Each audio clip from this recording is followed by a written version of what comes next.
बिस्मिल्लाहिर्रहमानिर्रहीम। अस्सलाम वालेकुम नाज़रीन, महकमा custom enforcement and compliance Multan की स्मगलिंग के खिलाफ एक कामयाब कार्रवाई सामने आई है, जिसमें भारी मिकदार में स्मगल शुदा कपड़ा कब्जा में ले लिया गया है। हमारे डिवीजनल ब्यूरो चीफ मियां एजाज असलम के मुताबिक chief collector custom central enforcement and compliance madam Zeba high Azhar की स्मगलिंग के खिलाफ कार्रवाइयों की हिदायत की रोशनी में collector custom MCC Multan Fayaz Anwar और additional collector custom Faisalabad Ghulam Nabi Kamboh को खुफिया ज़राए से इत्तला मिली कि कचहरी बाज़ार में पाकिस्तान प्लाजा की तीसरी और चौथी मंजिल पर मोहम्मद यासीन नामी शख्स का खुफिया गोदाम मौजूद है, जहां भारी मिकदार में स्मगल शुदा कपड़ा स्टॉक किया जाता है। तो additional collector custom Faisalabad Ghulam Nabi combo ने असिस्टेंट कलेक्टर फैसलाबाद मोहम्मद फ़हद जमील और सुपरिटेंडेंट ASO फैसलाबाद अंजम शराज की सरबराही में एक टीम तश्कील दी, जिनमें फैसलाबाद के इंस्पेक्टरान राना बाबर इकबाल, मोहम्मद जावेद इकबाल भट्ट और वकास हमीद समेत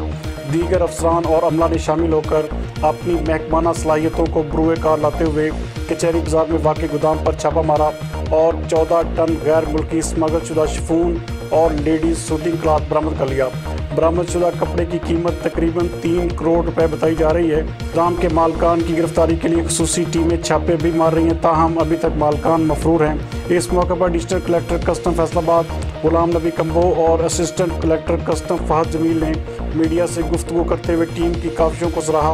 और कार्रवाई पर इत्मीनान जाहिर किया। मज़ीद उन्होंने इस अज़म का भी इजहार किया कि स्मगलिंग के खात्मे के लिए आखिरी हद तक कोशिशें जारी रहेंगी और स्मगलरों को सख्त से सख्त सज़ाएँ दिलवाएंगे।